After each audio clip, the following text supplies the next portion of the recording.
Tan, and my compatriot over here is Dave. Hi. And we're back in a moving vehicle because we are on our way to go see Magic Mike XXL at 10:30 a.m. in the freaking morning. It's just him and me and his girlfriend back there. Yep, she's back there. Say hi. There you go. And so, you know, we saw that there was a before noon showing of Magic Mike, and we just couldn't pass it up. 10 a.m. in the morning, Magic Mike. It is the perfect time for a great-ass movie about great-ass male strippers. Really? You going with that? I'm going with that. All right. I mean, I'm hoping so. Well, okay, so we've both seen the original film. Yeah. We both had some misgivings about the original film. It got all wrapped up in its plot. Exactly. I thought the bits with the stripping and all that were great fun. He liked that. He liked that part. Down with that. He's down with that. But then I thought once they got into the, like, let's show the dark side of the stripping life. The dark side of stripping. Thing, it just didn't work for me. Did you ever watch that interview with Joe Manganiello about the first movie and the second movie? I did not.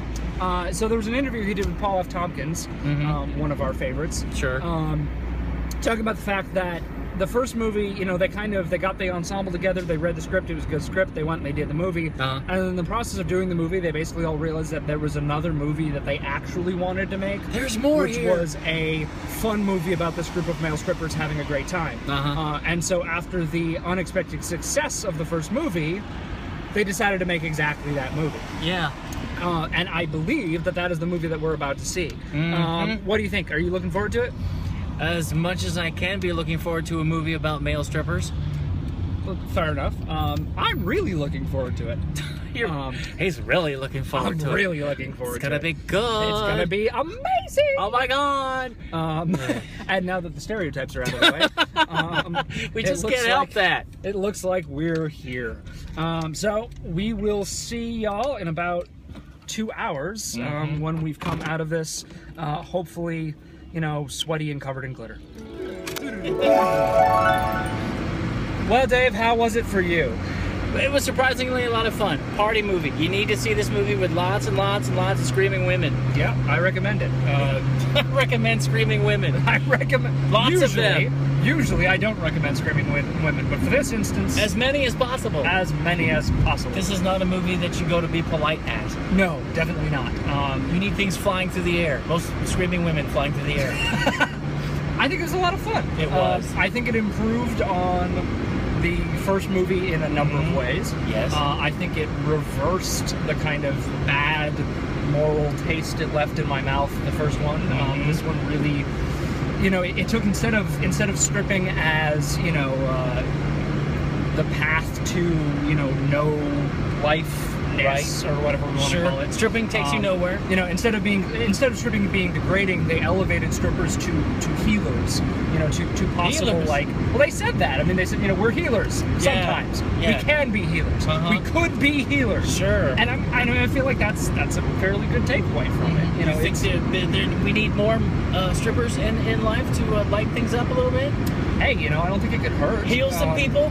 I mean, I think that this is, and of course, you're going to say as much, but this is an ongoing theme in the movies I like this year. Yes. But there's a definite feminist bent to it. There's a definite, we should just be listening to women and giving what they want sometimes message to this movie. Sometimes. That I think is valuable. I think it's a lot of fun. I think the first movie was basically a little kind of art drama film with some stripping thrown in. Right.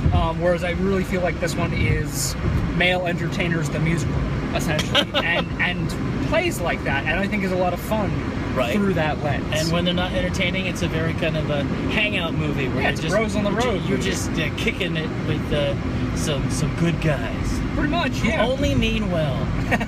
Well, you know, it's their last week as male entertainers, that was like and then they all have to. The only problem I had with the movie is there's really no stakes.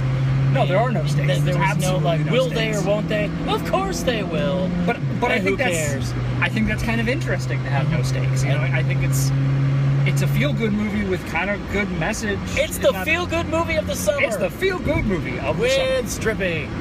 Well, doesn't that go without saying? Yes, exactly. Don't all feel-good movies of the summer? It also ought not seemed all like feel-good movies of the summer to have stripping. The people behind the camera, Steven Soderbergh and other guys Other guys. were having a great time. Absolutely. They were having a lot of absolutely fun. screwing around behind the camera. There was way more It's like, look at this. fun camera work in that movie than this movie ever deserved. How do you shoot a scene on the beach with two people talking? Only light it with car headlights. Yeah, pretty much. In a major motion picture, why not? I mean, the first one had a lot of like, okay, when we're outside, it's yellow. Whereas this one was like, there was no scene that was the same color as another scene. Right. You know, every time they're in sort of these different atmospheres, playing with monochrome stuff and just really lots of fun cinematography. It's not a movie that you would go to appreciate the cinematography. No, but it is a movie you'd go to appreciate the scenery. Right. Amber Heard. How about that? That was interesting. Playing the wannabe bad girl, but not really a bad girl, but sensitive on the inside. She was kind of a little bit, yeah. manic pixie dream girl. Sure. But they kind of made her a like manic pixie dream girl who has come down off the high, and in a weird way that worked for me a lot better than that character usually does. Right. So since we're arriving at our destination, how about summing this up? Let's sum it up. So, how'd you feel?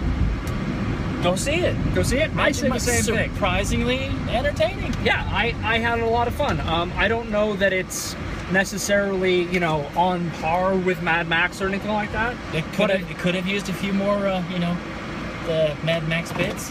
Certainly, but I think it's definitely up there in my, top movies of the year, if in sort of maybe the second tier. I don't know about that, but we have different lists.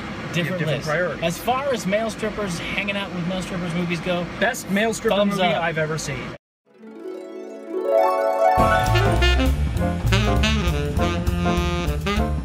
And do your under third place dance. I'm in third place, I'm in third place. I'm in third place.